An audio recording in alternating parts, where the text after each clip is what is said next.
Então, podemos dar início aqui à essa primeira sessão. Então, a nossa primeira mesa, como o professor Fernando mencionou, ela é denominada da estrutura institucional para pós-graduação e pesquisa. Então, os convidados dessa nossa primeira mesa, eles irão falar um pouco sobre a estrutura institucional da pesquisa, né, e da pós-graduação, focalizando a questão ética em pesquisa, tanto do ponto de vista de execução dos projetos de pesquisa, né, quanto também em relação à sua elaboração e divulgação. Tá? Então, eu acho que antes de, né, começar a apresentação dos convidados, eu acho que é muito importante a gente enfatizar aqui e dizer para toda a comunidade e para quem está ingressando, né, na nossa instituição, de que toda e qualquer pesquisa que é desenvolvida na nossa Unifesp deve ter o seu projeto aprovado no que diz respeito aos aspectos éticos, tá? E sobre essa questão nós teremos duas grandes importantes pessoas que estão atuando, né, nesse momento. Então, a gente tem, primeiro, eu queria, né, convidar a professora Paula, professora doutora Paula Midori Castello. Ela é a coordenadora do Comitê de Ética em Pesquisa da Unifesp. Então, esse Comitê de Ética, ele tem uma função importante dentro da nossa instituição. Então, esse comitê, ele trabalha para fazer a avaliação dos projetos que envolvem, né, seres humanos e projetos também que não envolvem seres humanos ou animais vertebrados. Enfim, nós temos aí um papel muito importante desse comitê. Esse comitê é um comitê que está vinculado à nossa reitoria, e para isso nós vamos ter a professora Paula falando sobre o trabalho que esse grupo vem desenvolvendo ao longo de alguns anos. Na sequência, a gente vai ter a professora doutora Daniela Santoro Rosa, que vai falar sobre, então, ela é coordenadora da Comissão de Ética no Uso de Animais. Então, essa comissão, ele também é um órgão colegiado de natureza, né, técnica científica, que está vinculada à reitoria da Unifesp, e essa comissão tem uma missão muito importante, que a professora Daniela vai detalhar para vocês, de regulamentar, analisar e fiscalizar a realização de pesquisa experimental e também de atividade de ensino dentro da nossa instituição, envolvendo os animais de experimentação. Tá? Então, essas duas queridas professoras irão falar sobre esse assunto especificamente, e na sequência a gente vai contar com mais dois importantes colegas que atuam em duas áreas também bem importantes no ingresso, né, para vocês terem conhecimento no ingresso da nossa instituição. Então, a gente vai também contar com a doutora Maria Eduarda Pulga. Ela é a coordenadora, na verdade, ela é a diretora da Coordenadoria de Rede de Bibliotecas da Unifesp, tá? Então, ela vai falar um pouquinho da importância do trabalho que essa coordenadoria tem feito. Então, essa coordenadoria de rede de bibliotecas também é um órgão assessor da reitoria e tem uma missão importantíssima de promover o acesso à informação produzida tanto na universidade, né, quanto possibilitar a produção de novos conhecimentos. Então, a professora, né, Maria Eduarda vai falar um pouquinho sobre o trabalho que essa coordenadoria vem desenvolvendo. E, por último, nós temos também um colega nosso, o professor Dr. Bruno Comparato, que ele é diretor acadêmico, né, da Escola de Filosofia, Letras e Ciências Humanas da Unifesp, e ele é o coordenador desse escritório, o Escritório de Integridade Acadêmica, né, que é um escritório que na verdade, é um comitê assessor dentro da nossa pró-reitoria de pós-graduação e pesquisa, e esse escritório tem um papel essencial de estimular as boas práticas científicas, tanto ensino quanto pesquisa e na extensão, que são desenvolvidas dentro da Unifesp. Tá? Então, eu gostaria de convidar os meus colegas a participarem dessa mesa para poder fazerem a sua explanação. A primeira convidada, então, eu vou passar a palavra para a professora Paula Midori Castello. Então, muito bem-vinda, professora. A professora Paula, ela é professora associada do Departamento de Ciências Farmacêuticas do nosso campus de Diadema, e ela vai falar um pouquinho sobre o trabalho aí que ela tem coordenado junto ao Comitê de Ética e Pesquisa da nossa instituição. Muito obrigada, professora. Obrigada, Débora. Todos me ouvem bem? Muito bem. É um prazer estar aqui. Bom dia a todos vocês, tanto alunos, alunas, pesquisadores, orientadores. É uma satisfação estar aqui. Então, eu sou a Paula Castelo, professora do campus de Diadema, do curso de farmácia. Tenho, na verdade, minha formação em odontologia, sou de cirurgia dentista, e estou na coordenação do Comitê de Ética desde 2020. Eu preparei uma apresentação bastante rápida, né? Vamos lá.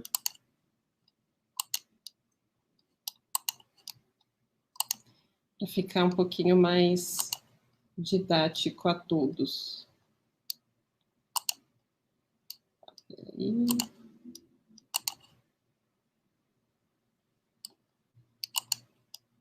Tudo certo aí, Débora? Tá tudo certo, tá aparecendo bonitinho. Pode seguir. Obrigada, Paula. Então, vamos lá. O Comitê de Ética em Pesquisa da Unifesp, ele existe desde 1998, ou seja, ano que vem a gente vai fazer 25 anos. Então, estou na coordenação desde 2020. E como sou eu que abro, né, então, a discussão sobre ética em pesquisa, eu vou dar um panorama geral da ética, da avaliação ética na pesquisa da Unifesp. Né, a gente se ampara aí na Resolução 200 de 2021, publicada no passado. E a gente percebe, né, que houve uma grande evolução nas discussões éticas, nas reflexões ao longo dos anos.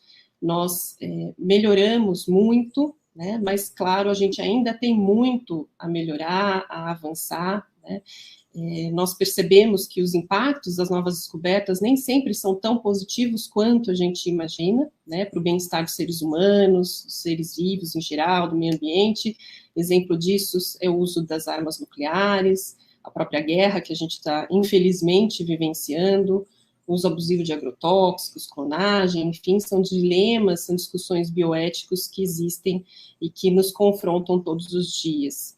A gente assistiu também os desvios e infrações éticas e sabe, né, de todo esse histórico da Segunda Guerra Mundial, mas a gente percebe que esses abusos não acontecem só em momentos de guerra, mas também em estados democráticos, também até hoje a gente pôde constatar esses desvios, a gente viu isso durante a pandemia, inclusive.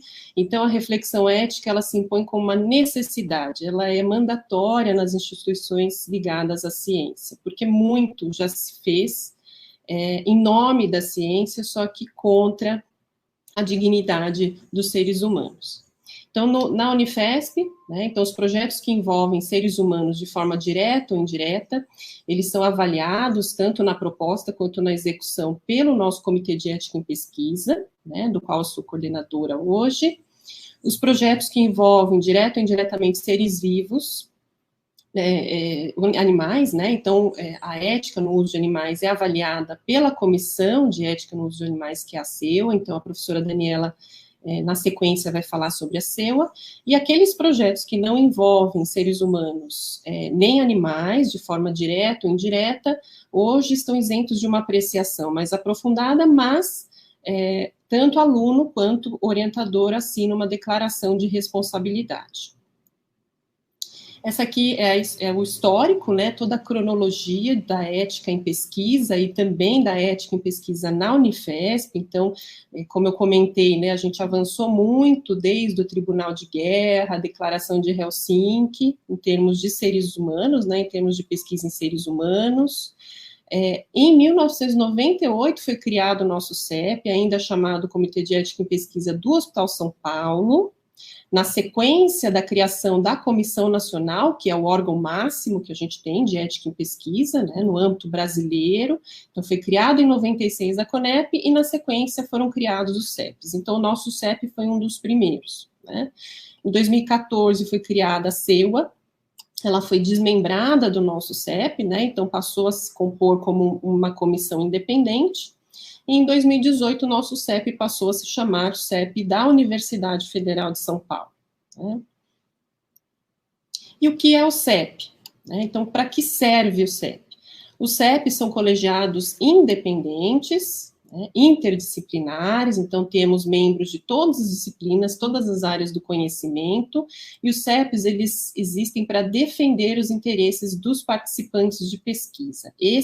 Essa é a nossa missão, a defesa dos direitos e interesses dos participantes de pesquisa, tanto no sentido do respeito, né, assegurar o respeito à sua dignidade, à sua autonomia, a beneficência no sentido de fazer o bem, né, de olhar o benefício daquela pesquisa para o participante. A não maleficência significa não fazer mal ao participante, ao indivíduo, né, olhar para o risco que está envolvido aquela pesquisa, e a justiça, ou seja, os benefícios, os direitos serem iguais a todos os participantes envolvidos naquela dada pesquisa. Então, na medida em que a gente defende os interesses dos participantes, é importante que os pesquisadores tenham em mente que a gente indiretamente também está assegurando, né, está trazendo segurança à pesquisa e também segurança ao pesquisador. Essa aqui é a cartilha, né, dos direitos do participante, e eu convido todos que forem fazer um projeto de pesquisa com seres humanos que leiam a cartilha dos direitos dos participantes, tá? E quais são esses direitos? Então, eu trouxe aqui, de forma bastante reduzida, né, resumida, os 4 direitos básicos, né, principais do participante, que hoje a gente chama ele de participante de pesquisa. Eu, quando fiz pós-graduação, e os orientadores aqui, o pessoal mais velhinho, vai lembrar disso, a gente chamava o participante de sujeito de pesquisa. Só que o sujeito, se você for buscar na etimologia da palavra, é aquele que se submete, é aquele que se subordina, né, que se sujeita a uma pesquisa. E não, hoje a gente tem a mais clara noção de que ele participa se ele quiser, né? Então, ele tem autonomia, né, para decidir se ele quer e se ele quer desistir a qualquer momento. Tá? Ele tem que estar livre e esclarecido. Então, você deve esclarecer, então ele participa de forma esclarecida. Ele tem que ser assistido, qualquer evento diverso que ocorra durante a pesquisa, né, em decorrência da pesquisa, ele tem que ser assistido, não pode ter custo para participar, né, então ele tem que ter assegurado o seu ressarcimento de custo, e também, se tiver qualquer tipo de dano, ele tem que ser indenizado. Esse é o nosso comitê, né, então, sob minha coordenação, ele é multidisciplinar, ele é centralizado, então a Universidade Federal de São Paulo, ela tem um comitê de ética único, centralizado, né, multidisciplinar. Na vice-coordenação eu tenho a professora Edileia Bagatin, do curso de Medicina, e a professora Fernanda Miranda Cruz, do campus de Guarulhos, né, do Departamento de Letras. No nosso comitê temos um secretariado, um corpo de secretariado e assessoria técnica, e 42 relatores das mais diversas áreas da ciência, né? Então, um comitê multidisciplinar, temos os representantes de participantes de pesquisa, são pessoas da comunidade, e todos eles fazem o seu trabalho, as suas atividades de forma voluntária.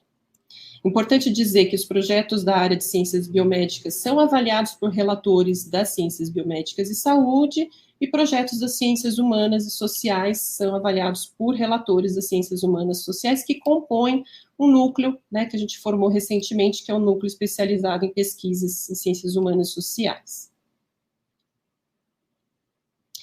O CEP, né, da Unifesp, é um dos maiores do Brasil em volume de projetos. Nós recebemos aproximadamente 150 novos projetos ao mês, né, então é um volume muito grande, é por isso que a gente precisa de uma equipe grande, não só de funcionários quanto de relatores, né, para dar conta de toda essa tramitação. E eu gosto de mostrar esse fluxo, porque muitas vezes, né, o projeto entra pela plataforma Brasil, e às vezes o pesquisador fala assim, puxa, meu projeto está lá na plataforma parado.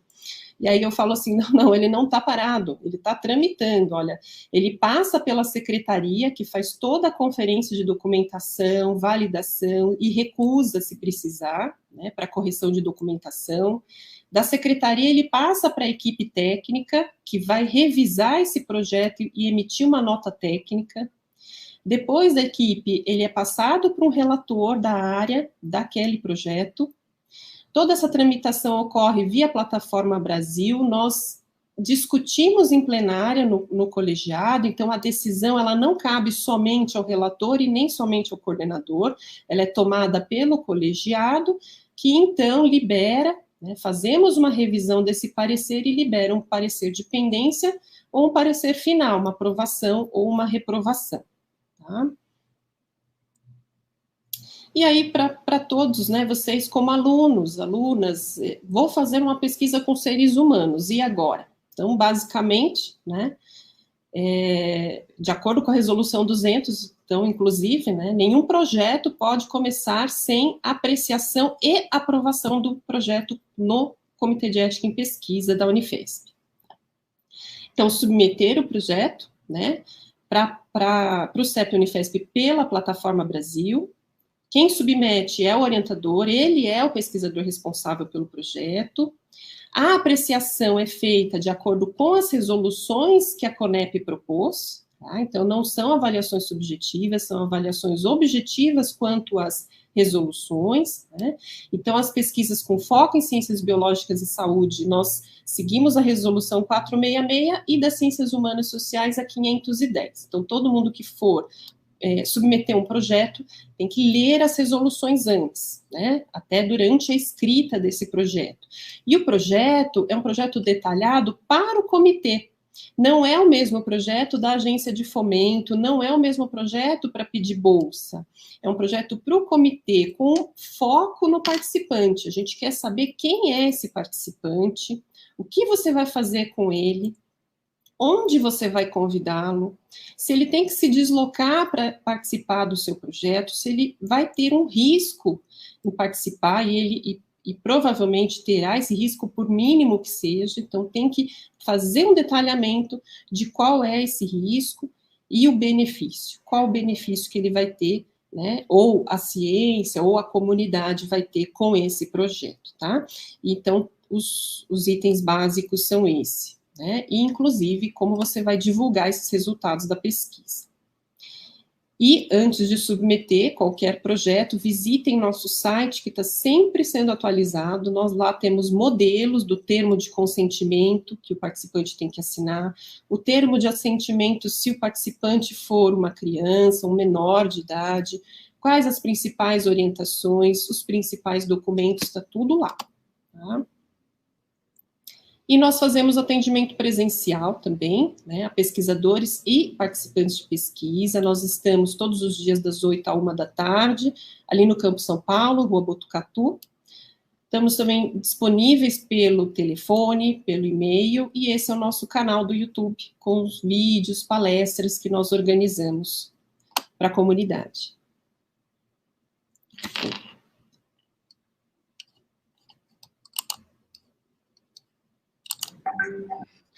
É isso. Muito obrigada, professora Paula. Eu gostaria de aproveitar e reforçar a informação que o professor Fernando fez no início, na abertura desse evento, de que todas as dúvidas, todos os questionamentos que os alunos, que as pessoas queiram fazer, por favor, colocar, né, no chat da página do YouTube, que nós teremos um momento após a fala dessa sessão, dessas sessões pela manhã, teremos um momento reservado para poder tirar as dúvidas, tá? E caso algum dos palestrantes não possam estar presente nesse encontro de esclarecimento das dúvidas, a gente vai encaminhar as questões direcionadas para as pessoas que estão fazendo essas falas, tá? Então, professora Paula, muito obrigada. Então, eu convido a senhora, se a senhora puder participar desse momento, né, de interação, né, com o público que nos acompanha, eu agradeço, ok? Mas, se precisar, por algum motivo, se ausentar, a gente encaminhará as questões destinadas ao tópico específico que a senhora acabou de mencionar. Muito obrigada, viu, professora? Obrigada. Obrigada a você. Então, na sequência, eu vou chamar a nossa segunda convidada, que é a professora doutora Daniela Santana Rosa. Então, a professora Daniela, ela é, como eu mencionei no início, ela é a coordenadora da Comissão de Ética no Uso de Animais. Então, a Comissão de Ética no Uso de Animais, a CEUA, como a professora Paula já mencionou. Então, a professora Daniela vai fazer uma apresentação vai falar um pouquinho sobre a atuação que essa comissão tem feito dentro da nossa instituição e a importância do trabalho que o grupo, da qual ela coordena, tem desenvolvido aí, avaliando, enfim, regulamentando todos os projetos que envolvem animais de experimentação. Professora Daniela, ela é professora associada do Departamento de Microbiologia, Imunologia e Parasitologia da Unifesp, né, no campus São Paulo, da Escola Paulista de Medicina, e a senhora está com a palavra. Muito obrigada, professora. Temos ela aqui? Aqui. Temos. Estou aqui. Estão me ouvindo bem? Obrigada, Dani. Estão me ouvindo bem, direitinho? Tudo bem. Está tudo certinho, muito obrigada.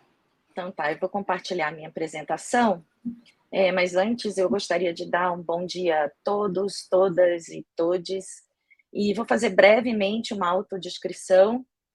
Eu sou uma mulher branca, de cabelos médios, loiros, estou usando uma roupa preta e branca, e atrás de mim tem uma parede também completamente branca. Então, eu vou compartilhar aqui a minha tela.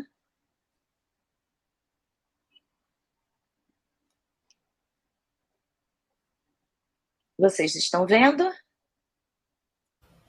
Ainda não, Dani. Ainda não, Daniela. Eu estou botando compartilhar a tela inteira. Vamos ver agora. Foi? Não.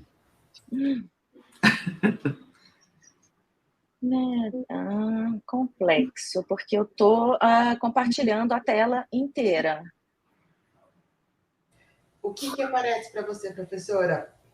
Compartilhar. Está aparecendo isso, compartilhar a tela inteira. Eu coloquei compartilhar a tela inteira. Agora ele está dizendo que pediu permissão para capturar a minha tela. Sim, você tem que dar um ok, que às vezes é segurança do navegador. Ele mandou seguir uns passos aqui. Não, isso nunca aconteceu, na verdade. Um ok, um avançar. Eu dei. Não foi? Ainda não.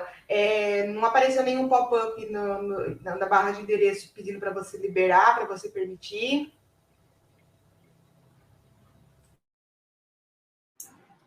Acho que ela deve ter saído, né, mesmo? Isso, ela desconectou. Eu acho que ela deve ter saído. Eu não sei se a gente aguarda, deixa eu pensar. Vamos lá. A gente pode aguardar a professora Daniela e a gente pode seguir se por acaso ela voltou. Eu estou aqui, eu estou tentando, na verdade, não apareceu de novo. Dani, você quer mandar a tua apresentação? Ou, professora, se você pode compartilhar, subir a apresentação. Se você clicar em compartilhar, escolhe slide. Certo. No computador. Daí você carrega a apresentação na plataforma, fica mais fácil. Ela não tem animação, né? Tem, mas nada que a gente não possa conversar e fazer, né? Gente, eu peço mil desculpas, porque isso realmente nunca aconteceu, porque a gente sempre usa essa plataforma na Unifesp, né? E funciona tão bem. Não sei mas o que acontece. Acontece, né? Sempre acontece. Vamos ver. Vou tentar mais uma vez, se não vocês quiserem passar para a próxima apresentação, para não atrasar, entendeu? E aí eu peço, Dani, se você puder mandar para nós por e-mail, né? O teu com certeza. Passa para os nossos colaboradores aqui auxiliar você. Pode ser? Quer fazer isso, Débora? Acho melhor, né? Não tem problema nenhum, não tem problema nenhum. A gente pode passar na sequência, se a professora Maria Eduarda estiver presente, a gente pode passar para a segunda fala, para a terceira, na verdade. Nossa. Pode ser, Dani? Pode ser sim. Muito obrigada, Débora. Imagina, desculpa, mais uma vez. Não, tranquilo. Bom, vamos seguir. A gente tem já um certo hábito aí com esse tipo de problemas, enfim, tentar a gente dar sequência aqui sem a gente tumultuar muito o nosso calendário. Vamos lá, então eu vou convidar, a professora, a doutora Maria Eduarda Pulga, ela é a nossa diretora da Coordenadoria de Rede de Bibliotecas da Unifesp. Então, como eu falei no início, né, esse é um órgão assessor da reitoria, que tem um papel importantíssimo na missão de promover o acesso à informação, produzida dentro da nossa instituição e possibilitar, né, que a produção de novos conhecimentos seja de acesso geral para toda a comunidade, tanto interna quanto externa, né, a comunidade acadêmica. Então, a professora Maria Eduarda, ela tem graduação na área de biblioteconomia, certo? E ela tem uma atuação aqui dentro da nossa Unifesp já faz um tempo, e aí eu gostaria que ela falasse um pouco sobre o trabalho que tem sido desenvolvido ao longo desse tempo aí, de atuação como coordenadora e como diretora desse setor, desse órgão que está vinculado à nossa reitoria. Muito obrigada, Maria Eduarda, a palavra está com você. Obrigada, professora Débora, e é com grande alegria que eu venho falar aqui hoje para os pós-graduandos, né, até porque também sou egressa como a senhora, né, minha formação é em biblioteconomia. Eu costumava dizer que a minha casa era a Unesp, mas a minha especialização, mestrado e doutorado, foi na Unifesp, né? Comecei essa trajetória há 19 anos atrás. Hoje faz 11 anos que estou como, né, a técnico-administrativa aqui na universidade, atuando na rede de bibliotecas da Unifesp, né, e colaborando com os pesquisadores que hoje aqui recebemos, né, porque já podemos recebê-los como pesquisadores, né, professora? Porque a nossa instituição tem este perfil, né, de formar pesquisadores do mais alto nível, de buscadores natos, né, e o meu mestrado e doutorado é na área de medicina baseada em evidências, então eu atuo muito com o Centro Cochrane do Brasil, que hoje faz parte, né, da nossa universidade, definitivamente. Então hoje é um órgão definitivo da Universidade Federal de São Paulo, né, que produz as melhores evidências científicas no mundo, né, e tem a metodologia mais rígida, né, para a elaboração de revisão sistemática. Então, eu atuo nesses dois locais, na rede de bibliotecas e também no Centro Cochrane do Brasil, né, na rede há 11 anos, mas no Centro Cochrane eu estou lá há 19 anos. Então, é com grande alegria que eu entendo todas as necessidades, né, dos nossos pós-graduandos, e exatamente nessa entrada, né, nesse início. Então, ter essa oportunidade de falar com eles e de mostrar o que nós temos disponível, né, para eles é algo muito importante, né, uma oportunidade única, porque muitas vezes nós passamos aí um tempo, né, na universidade e não sabemos, né, muita coisa do que tem aqui. Às vezes, quando nós descobrimos isso, né, percebemos que já passou um pouco de tempo, né? E estamos quase na reta final, estamos lá elaborando a dissertação, né? Aqueles momentos finais, e isso às vezes nos prejudica. Então, muito importante essa oportunidade, né? Eu também estou tentando compartilhar aqui a tela e não estou conseguindo, viu, professora? Deixa eu ver, interromper o compartilhamento. Eu queria disponibilizar, não são slides, mas deixa eu ver aqui. Tenta de novo, professora, já estava aparecendo. A senhora Tá? E agora, tá?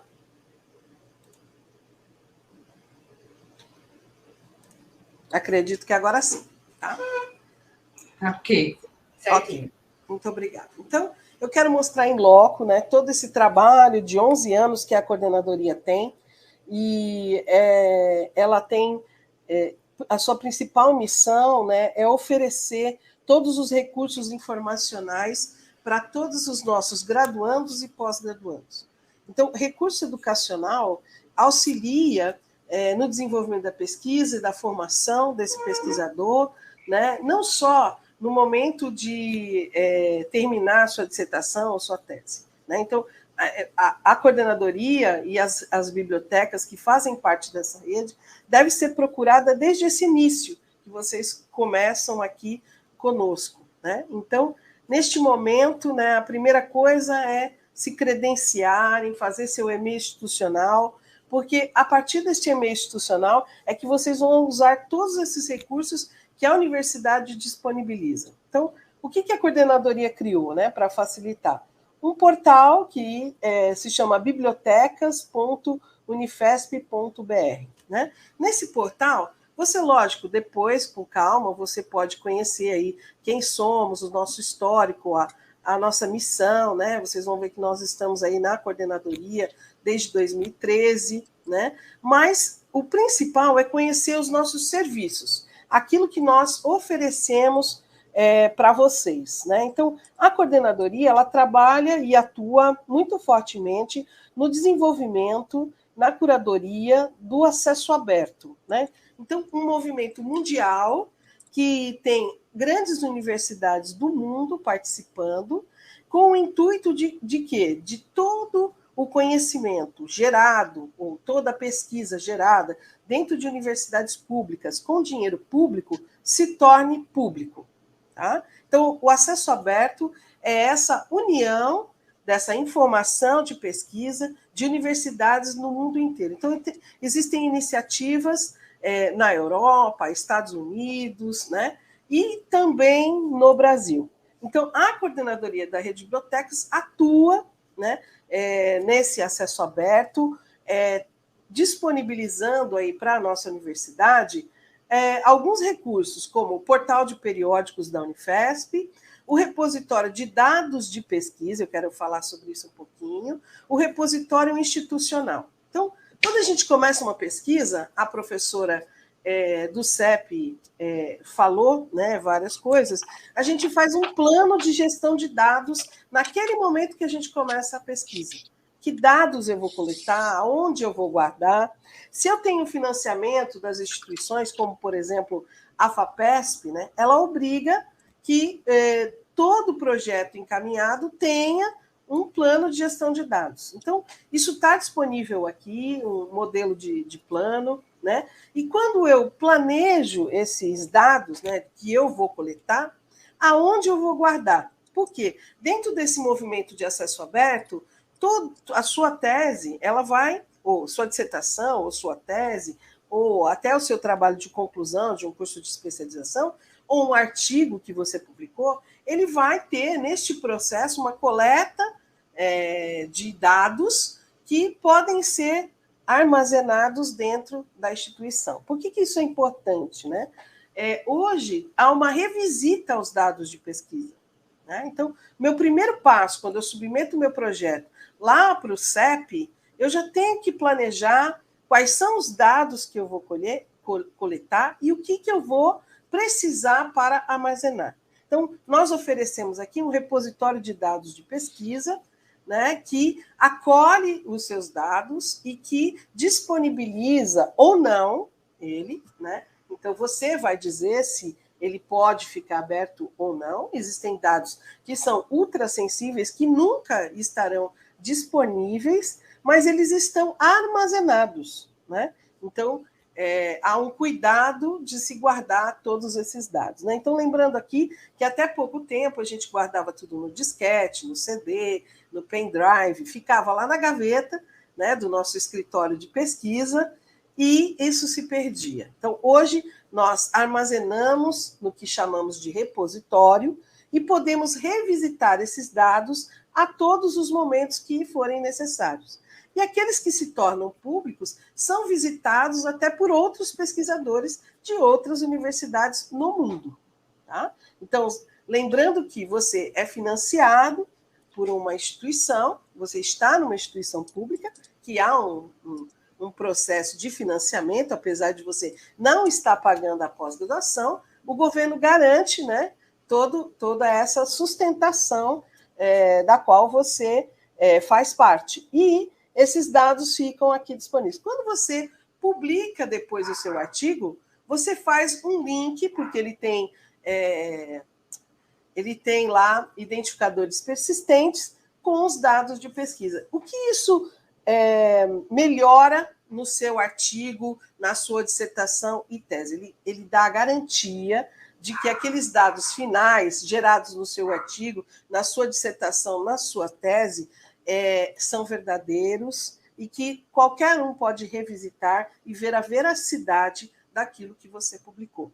Isso faz com que as nossas publicações aqui na universidade disparem, porque cria uma credibilidade daquilo que a universidade está publicando, porque ela deixa aberto os seus dados e o seu artigo, né? Então, o repositório institucional é onde nós depositamos, então, as nossas teses, dissertações, trabalhos de conclusão de curso, artigos, né? Toda a produção intelectual desenvolvida no âmbito da universidade.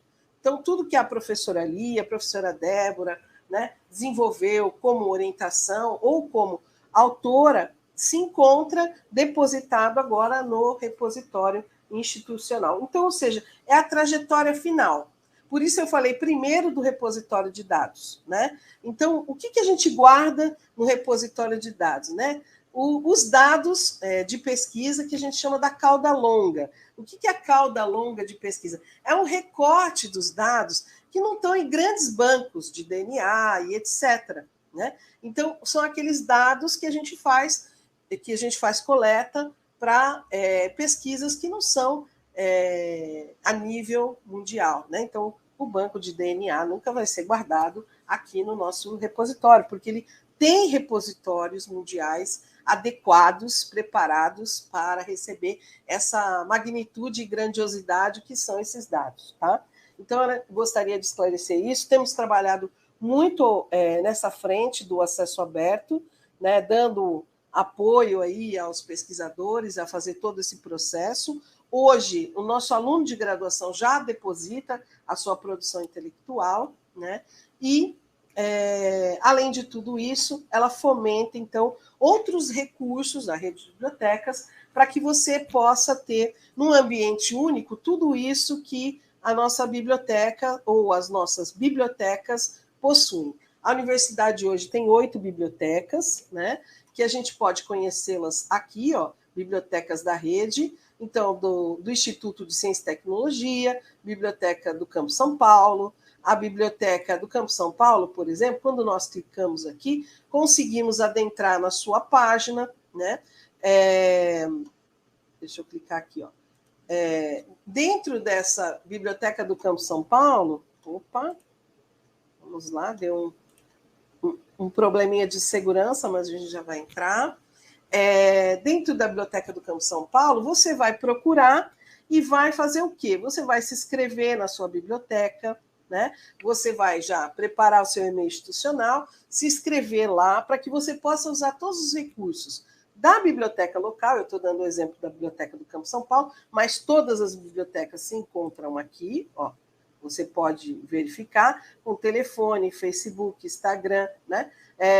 Com a mídia social que você achar mais interessante. Mas se você clicar sempre nessa telinha aqui do lado, por exemplo, você vai já adentrar a biblioteca do seu campus, tá? Então, aqui está a página da biblioteca do campus de Guarulhos. E todos os serviços que ela oferece e os atendimentos que lá se farão à sua pessoa na busca da sua pesquisa, na elaboração da sua dissertação, etc, etc.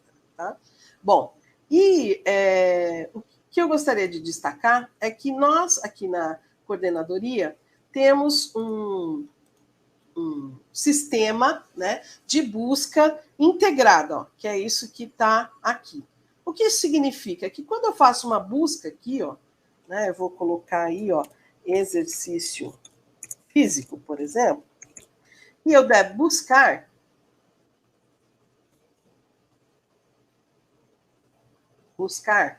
ela vai buscar concomitantemente em tudo que a nossa rede possui, tá? Então, Eduardo, eu queria saber tudo que nós temos sobre exercício físico.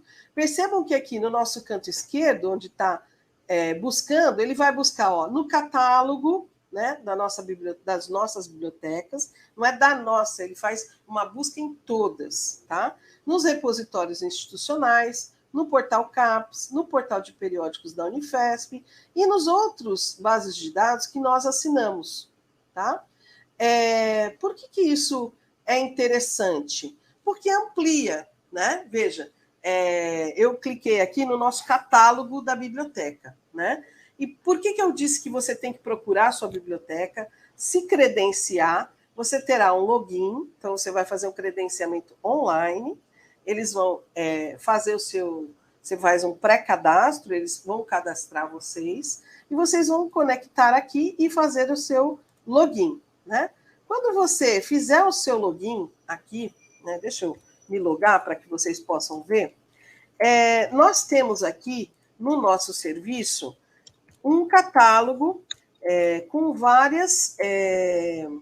Desculpa, eu esqueci a senha aqui, peraí.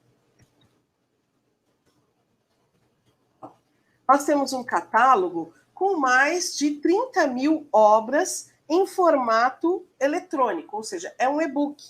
Então, você não precisa se direcionar a Guarulhos, Diadema, Baixada Santista, né? Você fará aqui, ó, uma busca, mas você tem que estar logado, por isso você vai se credenciar na sua unidade, mas você fará uma busca aqui, ó, por exemplo, metodologia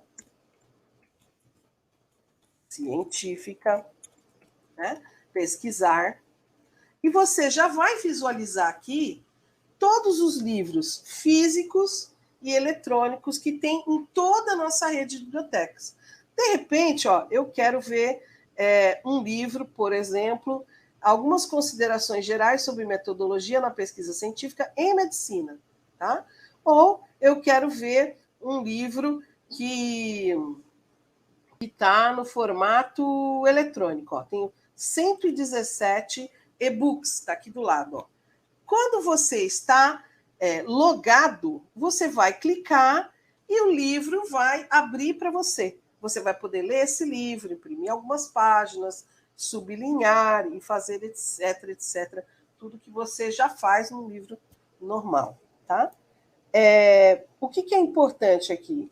Você tem a visibilidade dos recursos online, ou seja, dos livros eletrônicos que você pode abrir na sua casa, e também tem a visualização, ó, se você olhar aqui, ó, quantos livros você tem em cada unidade. Às vezes, aquele livro não tem lá no Campo São Paulo, mas está lá na Baixada Santista.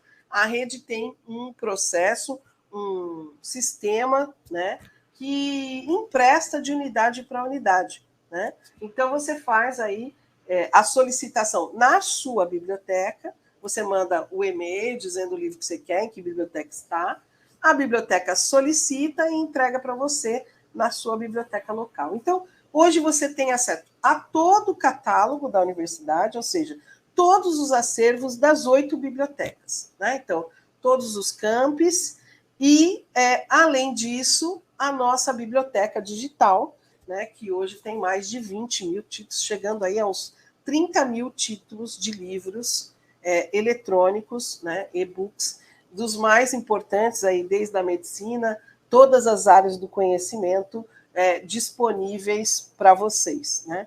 Na nossa rede, então, além da busca que a gente pode fazer, a busca integrada, que já busca concomitantemente no catálogo, nas bibliotecas, nos repositórios e etc., né? Nós temos também a oportunidade de entrar diretamente em um dos nossos serviços. Eu posso ir direto no repositório institucional, né? E estar buscando lá, por exemplo, a produção intelectual de um dos meus professores. Posso também clicar no repositório de dados de pesquisa e verificar o que tenho lá disponível sobre dados de pesquisa já feitas na universidade. Então, hoje, na nossa única página, você tem acesso aí a todos os outros serviços. Você, desde o início, precisa usar muitas ferramentas que te auxiliam no desenvolvimento da tua pesquisa. Uma delas é saber acessar o portal de periódicos CAPES. Né? Então, por quê? A CAPES assina aí uma grandiosidade de base de dados, de periódicos em full teste, e que você só vai acessar se você estiver inscrito corretamente na nossa instituição. Então, hoje você não precisa acessar via VPN ou proxy, né, como era feito antigamente. Hoje você já entra numa rede chamada CAF, e que você pode fazer até de outro país, acessar todas as bases de dados, porque o portal CAPES para a nossa universidade, que é federal, é full, ou seja, é total, né? Então, existem programas de pós-graduação em algumas instituições, até particulares, importantes, que têm uma nota 7, ela tem do portal os recursos para aquele programa. Nós, aqui na Universidade Federal de São Paulo, não, nós temos o acesso total a todos os recursos que estão dentro do portal de periódicos CAPES. Então, assim, vocês precisam usar o portal. A professora falou do CEP, eu vi que vai falar o professor, o professor Bruno Comparato, que é uma alegria tê-lo aqui, e ele vai falar sobre a questão da ética em pesquisa, mas também da boa prática em pesquisa. Para isso, a nossa rede, juntamente com o escritório e a própria EGPQ, assina um instrumento, né, que vocês vão utilizar, que é um software de identificação de similaridade, né, que é muito importante. Né? Então, nós não podemos nem cometer plágios, nem fraudes, né? Precisamos ter cuidado com aquilo que nós estamos produzindo, porque, como acabamos de dizer, fica tudo em acesso aberto. Então, hoje é possível identificar muito rapidamente que você copiou a tese de alguém, seja ela aonde estiver. Então, se você pegou um artigo lá da China, né, traduziu para o português, utilizou no seu trabalho sem fazer as devidas citações, o software que nós assinamos aqui consegue identificar. Né? Então, a gente tem a assinatura de um software que chama Turnitin, e que ele nos permite, então, identificar similaridade antes de deixar qualquer coisa pública ou antes de você ir à sua defesa de tese. Além de tudo isso, nós temos, via Portal CAPES também, os softwares, né, que nos auxiliam na gestão, no gerenciamento da nossa dissertação, das nossas publicações, né, ajudando aí a fazer as referências, a transformar no formato de publicação, e isso você pode receber o treinamento diretamente na biblioteca da qual o programa você faz parte. Todos os bibliotecários lá estão preparados para te orientar, até no uso do próprio software de gerenciamento, como também no software de identificação de similaridade. Então, você tem todo o suporte aqui, desde o atendimento à pesquisa bibliográfica, que é muito importante ser feita, porque hoje nós achamos que é só digitar no Google ou no Google Escolar. Isso tem feito com que as nossas pesquisas tenham sido empobrecidas, né? Sendo que nós temos todos os recursos via portal de periódicos CAPES. Então, vocês que estão adentrando aqui agora precisam, né, se utilizar de todas essas ferramentas que estão disponíveis nesse nosso canal aqui, que é da Coordenadoria da Rede de Bibliotecas, um endereço fácil de gravar, né? Bibliotecas no plural, .unifesp.br, né? Então, nos mande um e-mail, você vai ver que aqui tem o Fale Conosco, tem o e-mail da coordenadoria. Se você tiver dificuldade, pode mandar para cá, a gente direciona as bibliotecas, ou nós podemos responder a você também, né?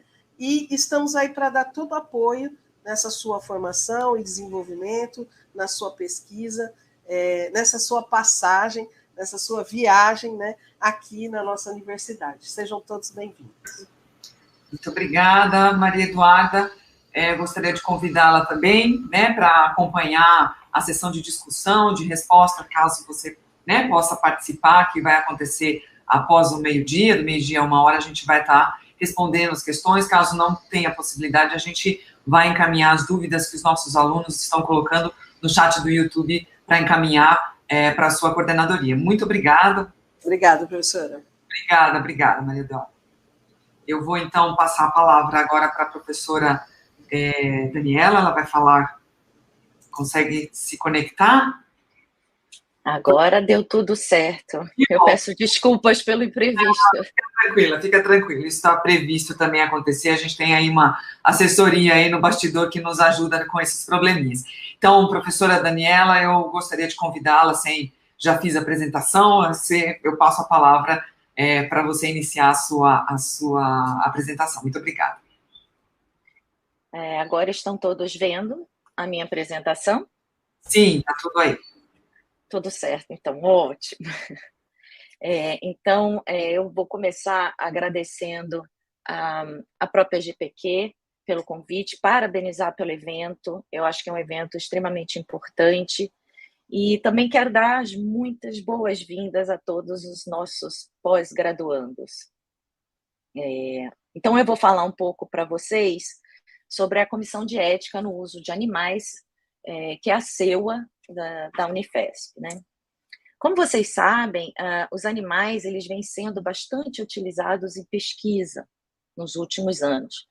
E esse estudo com animais de diferentes espécies permitiu um maior conhecimento sobre transplante de órgãos, doenças cardiovasculares e metabólicas, câncer. E também essa pesquisa com animais ela foi fundamental para o desenvolvimento de novos medicamentos, novos tratamentos, produção de soros e o desenvolvimento das vacinas que a gente hoje tem à nossa disposição.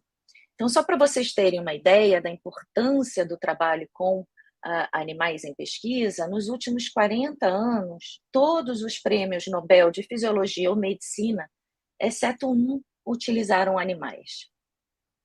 Então, o que é preciso para fazer pesquisa com animais, né? Na Unifesp ou em outras instituições de ensino? Primeiramente, é conhecer e respeitar a legislação vigente. E isso porque todos os animais que são utilizados em pesquisas científicas são protegidos por lei. E a lei que normatiza os procedimentos para uso científico de animais no Brasil é a Lei 11.794, que é também conhecida como Lei Aroca, e que foi promulgada em 8 de outubro de 2008. Quer dizer, é uma lei, de certa forma, recente, mas é ela que normatiza e é ela que a gente tem que conhecer e obedecer. Então, essa lei, logo no seu capítulo 1º, e no seu artigo 1º, está descrita a criação e utilização de animais em atividades de ensino e pesquisa científica em todo o território nacional tem que obedecer aos critérios estabelecidos nessa Lei 11.794. Essa lei também, no seu capítulo 2º, artigo 4, cria o Conselho Nacional de Controle de Experimentação Animal, ou CONSEA. E o que é o CONSEA, né? O CONSEA é uma instância colegiada, ela é multidisciplinar e que compete a ela normatizar o uso de animais em ensino ou pesquisa científica. Então, esse CONSEA, ele é constituído por representantes de vários ministérios e também de academias e sociedades científicas. E esse CONSEA, ele é responsável por formular e fazer cumprir as regras e normas referentes à utilização humanitária de animais com finalidade científica ou acadêmica, né? Então, é o CONSEA também que faz o credenciamento das instituições que podem criar e utilizar animais em pesquisa e ensino, e é o CONSEA que monitora e avalia a introdução de técnicas alternativas que substituem o uso de animais em pesquisa e ensino.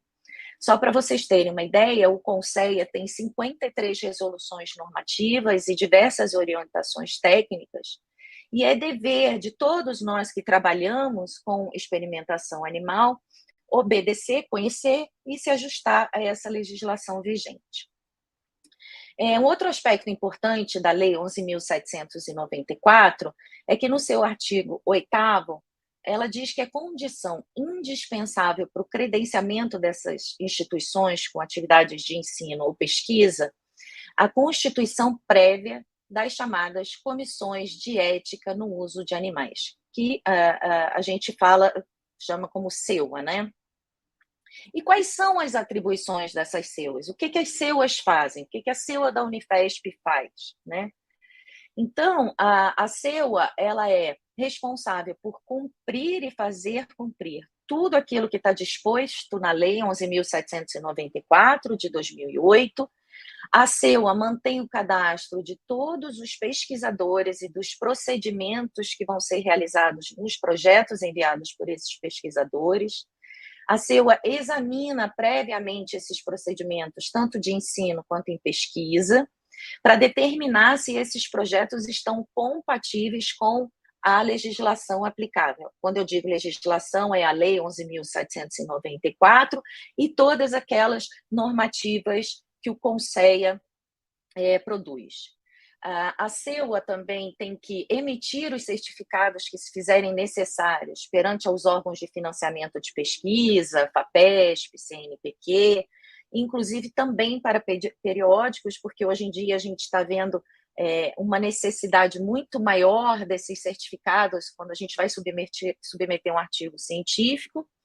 A CEUA também inspeciona as instalações, tanto de criação quanto de experimentação animal, e a CEUA também ela tem que notificar imediatamente ao Conceia, né, que é aquele órgão que eu falei para vocês, o Conselho, e as autoridades sanitárias a ocorrência de qualquer acidente com os animais nas instituições credenciadas, né? Então, as CEUAs, só para vocês terem uma ideia, elas são integradas por médicos veterinários e biólogos, docentes e pesquisadores da instituição, e também ela é composta por um representante de uma sociedade protetora de animais legalmente estabelecida no país. E que projetos devem ser submetidos à CEUA? Então, toda proposta que tem como objetivo atividade científica ou didática que envolva a utilização de animais do filo Chordata, subfilo Vertebrata, exceto humanos, devem ser submetidos à CEUA. Então, como a Paula já falou, projetos que envolvem humanos devem ser submetidos ao CEP. Agora, qualquer projeto que envolva animal, independente da espécie, sendo vertebrada, tem que ser submetido à CEUA. Então, vou falar um pouquinho para vocês da CEUA da Unifesp. A CEUA da Unifesp ela foi criada oficialmente em novembro de 2011. Aqui a gente tem a nossa página da CEUA, que vocês podem acessar. A CEUA ela é multidisciplinar e ela é integrada, ou seja, a gente tem uma CEUA para todos os campos da Unifesp. Então, aqui esse é o nosso site, que é atualizado constantemente. E hoje nós somos 15 relatores. Eu esqueci de atualizar aqui, que eu sou coordenadora desde 2020. Antes eu era vice-coordenadora. Somos 15 relatores, sendo 8 docentes, 2 biólogos, os médicos veterinários, um membro de uma sociedade protetora de animal e o nosso secretariado. Então, para você submeter uma proposta CEUA, a primeira coisa que a gente sugere que os alunos façam é se familiarizar com a legislação. Então, no nosso site, como eu botei ali para vocês o endereço, depois eu vou repetir, a gente tem todas as resoluções normativas do Conceia, a gente tem a legislação completa do Conceia, e a gente tem também algumas orientações técnicas que são específicas da nossa instituição. Então, depois que vocês passam a conhecer toda a legislação, a gente sugere que vocês leiam um material de apoio que a gente tem no nosso site. Então, ao entrar no nosso site, vocês vão ter acesso a materiais que foram elaborados pelos relatores, pelos médicos veterinários da Unifesp, com o objetivo central de auxiliar vocês no desenho do projeto. Então, a gente tem um guia de anestesia e analgesia, um guia de eutanásia, um guia para implementação de ponto final humanitário e o próprio manual do pesquisador, que tem como objetivo auxiliar vocês na submissão do projeto. E a gente solicita também que todo aluno, todo pesquisador, antes de submeter um projeto à CEUA, ele reflita sobre alguns pontos importantes. Por exemplo, existe método alternativo ao uso de animais? O objetivo do seu projeto pode ser alcançado com métodos alternativos? De que maneira o bem-estar animal ele vai ser garantido durante toda a execução do seu projeto? Quais os procedimentos que vocês vão realizar nos animais, desde anestesia, analgesia, cirurgia, vacinação, enfim.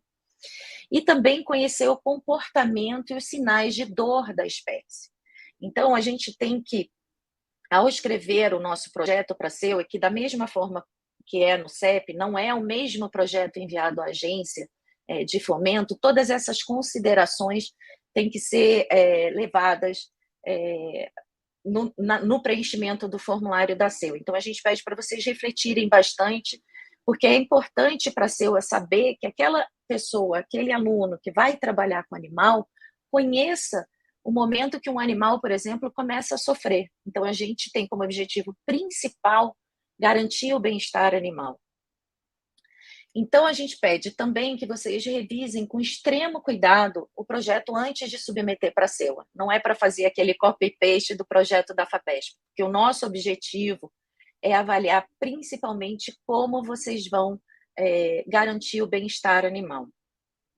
A submissão do projeto para a CEUA, ele é feito totalmente online, então vocês podem entrar no site da nossa CEUA, ler o manual do pesquisador, que está disponível, e a submissão ela é feita totalmente online. Então, vocês vão anexar o projeto de vocês vão preencher o formulário, no qual vocês vão informar todos os procedimentos, administração de drogas com os animais, vão assinar termos de responsabilidade, confidencialidade, mas tudo isso é feito online. E só para relembrar, de acordo com a Lei 11.794, né, a Lei Arouca, para um projeto com animal ter seu início, ele tem que aguardar a completa aprovação da CEUA. Então, não basta submeter, né? Vocês submetem toda essa documentação para a CEUA e a CEUA vai avaliar e vocês só podem iniciar o projeto após essa aprovação da CEUA. Só para vocês terem uma ideia, nós realizamos reuniões quinzenais, né? Então, o projeto ele é submetido, o trâmite é um pouco parecido com o CEP, ele passa pelo nosso secretariado, que vai avaliar se todos os documentos foram devidamente anexados. Em seguida, ele é encaminhado para um relator, que vai emitir um parecer, mas nenhum projeto ele é aprovado ad referendo. Então, todos os projetos submetidos à CEUA, eles são discutidos nas nossas reuniões quinzenais. Então, o relator responsável, ele descreve sobre o projeto, a gente tem uma discussão, e aí pode haver pendências ou não, mas essas reuniões, elas são quinzenais, tá? Só para vocês terem uma ideia, o número de novos projetos analisados por campus pela nossa CEUA, a gente tem aqui mais ou menos as estatísticas de 2019, 2020 e 2021, a gente vê realmente uma queda, né? O que foi esperado devido à pandemia, as interrupções de alguns trabalhos com animais, mas, de um modo geral, nós recebemos 270 novos projetos distribuídos nos diferentes campos. E, por objetivo acadêmico, a gente tem que a maioria dos projetos que são submetidos, eles são projetos de mestrado, doutorado, pós-doutorado e graduação. Tá? Aqui é só para vocês terem uma ideia de quais projetos são submetidos para a CEUA. Da mesma maneira que é feito no CEP, o projeto é submetido no nome do orientador, mas todo o cadastro do aluno também faz parte do preenchimento dos formulários. Então, eu vou finalizar deixando aqui para vocês o e-mail da CEUA, o nosso site, o nosso telefone. Qualquer dúvida, vocês podem entrar em contato com a gente está à disposição para auxiliar no preenchimento dos formulários ou para tirar qualquer dúvida. A gente tem também um curso online na Unifesp de ética no uso de animais, e eu me coloco aqui à disposição também para responder posteriormente todos os questionamentos. Muito obrigada, professora Daniela. A gente aguarda, então, né, meio-dia, por volta do meio-dia, nós estaremos tirando dúvidas a respeito das sessões que estão sendo realizadas aqui pela essa manhã, então agradeço imensamente a sua participação e pedir desculpas aí pelos problemas técnicos que nós tivemos aqui nesse início. Obrigada, até mais tarde, professora. Obrigada, eu que agradeço.